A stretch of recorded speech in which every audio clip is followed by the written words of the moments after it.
telling us your name, what small group you're a part of, and how long you've been in that small group here at the church. Let's start with you. Yeah, use this microphone here. Okay, well, I'm in the small group with Elaine and John. And here I am nervous. Last name's Stroud. Forgive me, Stroud. We've been in a small group for quite a few months, and I can't remember your last name, so forgive me. But they are a gracious host. We meet at their home, and they feed us. And we've met their chickens and their dogs and part of their family. And had some lemonade. Lemonade. We have lemonade every time, and food, all kinds of food.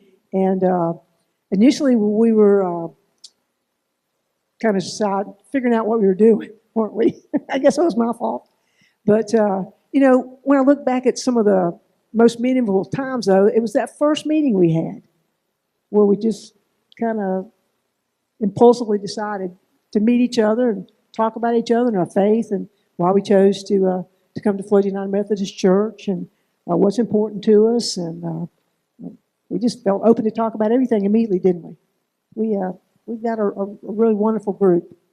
And then the second season, we decided to look at the series The Chosen. And so we've been going through that. We made it through a little bit over one series. And we're kind of struggling sometimes with the meaning of some of that. That's more difficult, than, for me anyway, the meaning of that. You're answering more than one question. We'll get there. Oh, okay. I'm sorry. Hold on. That's it. See, you're doing my messing up my the questions, Linda. No, you're good. Go ahead. Name, what group you're a part of, how long you've been there. And Linda, the group they're part of is the North Floyd group. And if you're looking for it, that's the name. Thanks. Sorry. You're good. Sorry. Lucy, go ahead. My name is Lucy Maynard. I am in the young adult small group. We are not geographic based, we're age based. We're in our late 20s through early 40s. Pastor Timothy is also in that group. There's about 12, 14. We've grown the last few months. There's like 15-ish of us. Yeah, that sounds right. I've been a part of the group since it started just under a year ago. Hi, my name is Dave Warner, and I'm part of the Discovery group that meets here at the church at 11 o'clock every Sunday morning.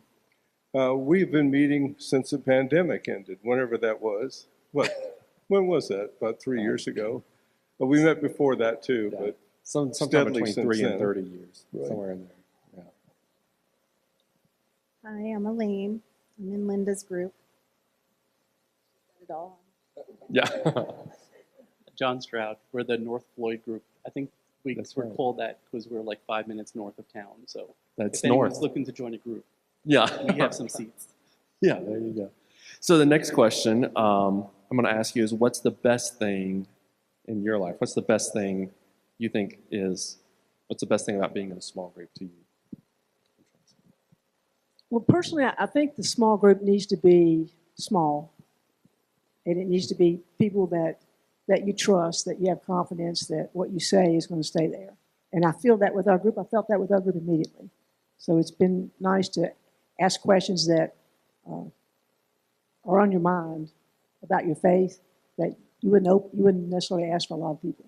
So we're not bashful about asking questions and talking, are we? And that's valuable for me. Yeah. My favorite part of our small group is that what brought us together and our commonality is our faith. It's not our jobs, it's not a hobby, it's not our interests, it's something very intrinsic and foundational to who we are. And that gave all of us just a sense of connection and friendship and camaraderie that I have rarely found so quickly and so deeply with people that I did not know ahead of time. I'm not from the area. I've sort of officially moved here right around the time our small group started. And but they've welcomed me in, and I really feel like it's home already. Yeah, I think the greatest thing that I've experienced is, I would say, or sees care, compassion, and closeness, particularly since our group are mostly in our 70s and 80s. We experience loss of family, We experience medical problems ourselves. And so it's a time when great care is needed, and closeness and compassion. I would say the best part is the fellowship and the opportunity to really get to know other people at a deeper level, not just Sunday morning, hi, how are you, and trying to keep track of people's names and things. It's more really creating friendships. And we should say Don and Joyce Gardner are in our group, so it's the 5 of us. Yeah, what I like most about it really is just the fellowship that happens. Like Linda mentioned, we just kind of bonded really quickly, but it's really just being in a small setting that's outside of like the physical church, but with fellow believers. That's a new thing for me, and it's something that's very welcoming and comforting. Great. Thank you all. So next question, talk to us about, in your small group, what's like a typical gathering? What do you do when you get together in your small group? Because every small group's a little bit different. Well, the first thing we do is we pet the dog. We come in. He's part of our group, but we come in and they're so welcoming, and that's a gift. To be able to welcome others in your house, that's something I can't do at my home. So I really cherish that.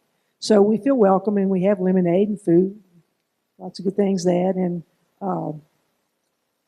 like I said, now we're starting the Chosen. But initially, we just kind of floundered, and we talked about whatever's on anybody's mind, faith-based, a question, maybe your sermon or something, or about the church and the community. It'd be typical, and now it's a little bit more structured since we're trying to follow the Chosen. The young adult group, we start with dinner. We share a meal, and it's just unstructured fellowship, catch-up time. What's everybody been up to? About half of our group has children, and the children stay with us for that. We get to interact with them and just see how everybody's doing.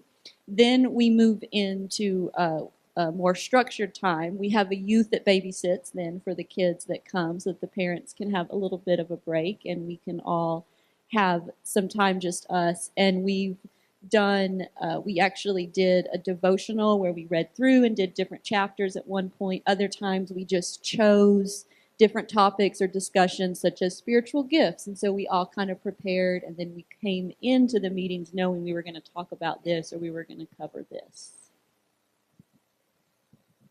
We essentially do two things. First of all, we have a time of check-in with each other, see how everybody's doing, what's going on. And then we go over the questions that are on the back of the bulletin for the sermon for that morning.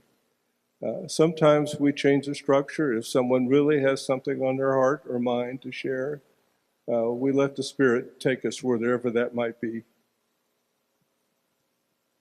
So Linda said it, but I think Linda said that we floundered in the beginning, but I don't know. I think it was just unstructured, and we just got to know each other, and it was just whoever felt like talking talked, and we talked about everything, faith, and we just kind of, it was just whatever was top of mind. So I think Linda feels responsible because she kind of leads us, and so she's worried about that. But I thought from the beginning we just kind of shared and got to know each other.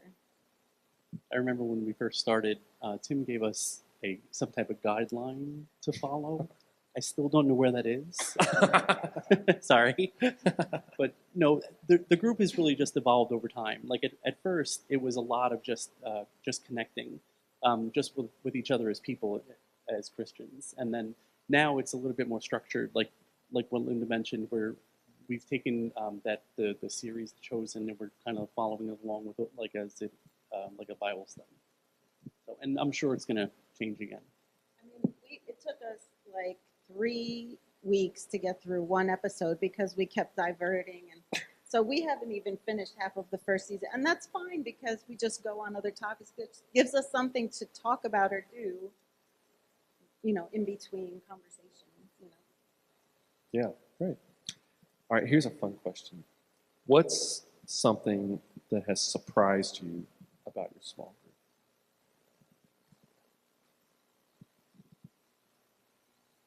You know, the ability to get personal pretty quickly surprised me. And for others to be able to say things about you that you haven't said about yourself, that they see in you, was kind of surprising for me.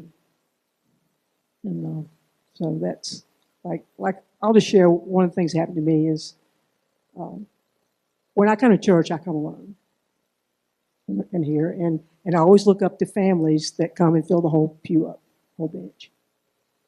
And and so when I shared talking about ourselves to my group, one of the ladies said, she said, Linda, I look up to you for coming to church by yourself. And that meant more to me than I could ever express to her, because I always felt, I don't know, not unworthy, but less because I was there alone. And for her to say that was something she admired meant so much to me. So that's one of the greatest things I've gotten out of our small group. I touched on it briefly, but I was surprised at how just immediately I connected with these people. Most of them grew up with each other, knew each other. I was very new coming into it, but it was instantly a very comforting, this group became a comforting presence for me. They just welcomed me in. And again, having our faith be what unites us is just, it's comforting. These people genuinely care about me when they check in with me. It's not cursory. They really, truly care about how I'm doing. There's only been one other group and time in my life where I've just so organically connected with a group of people that's made such a profound impact on me. And so finding that again has just been incredibly comforting for me. I guess my greatest surprise was realizing how difficult some of the experiences and lives have been for people in my group. Their backgrounds, their life experiences, some of their losses, some of their joys. Just never would have known it to be within a group of people until you get to talking and digging in each other's lives a little bit. I think I'm surprised that there's not more people in our group. Because it's such a nice thing, and I'm surprised that more people aren't joining, and I don't know if it's the time of day or because people don't know. I don't know. So That's not no. So I'm going to be repeating here, but what I found surprising was just how quickly that the group came together and just really just became friends. It really was pretty amazing just how fast that happened. Yeah, great. So, as much as you feel comfortable sharing, how does your small group help you and help you grow in your faith? To be with other Christians who are deeply devoted to the Lord really helps me. We pray for each other and we talk. We always have prayer concerns and celebrations, and opening prayer and ending prayer. And the quickness that we've come together in closeness is really a gift. And I would encourage other people to seek to become in a small group that you're comfortable. Like Lucy said, it grows pretty quick. My job prevents me from being able to regularly attend church on Sunday, but being physically present for worship and fellowship is extremely important to me, as I hope it is for everyone. And so this small group for me has been able to supplement that. It's a consistent, regular time that I know I can be in a place with people where we can worship and fellowship and be supported. And it has really enhanced my life. And again, that's where a lot of that comfort from. It's been able to fill that void that I don't get to have every Sunday morning anymore. My small group experience is a constant reminder that we're made to do life together. Yeah. Just the deeper connection with people. That's what I get out of it. Yeah, my surprise really was just how comfortable it is, and I think I'm repeating myself, with how it is being around like-minded Christians. So in my past, that wasn't the same, and that was really just surprising to me. Is just how there are other people that think like I do.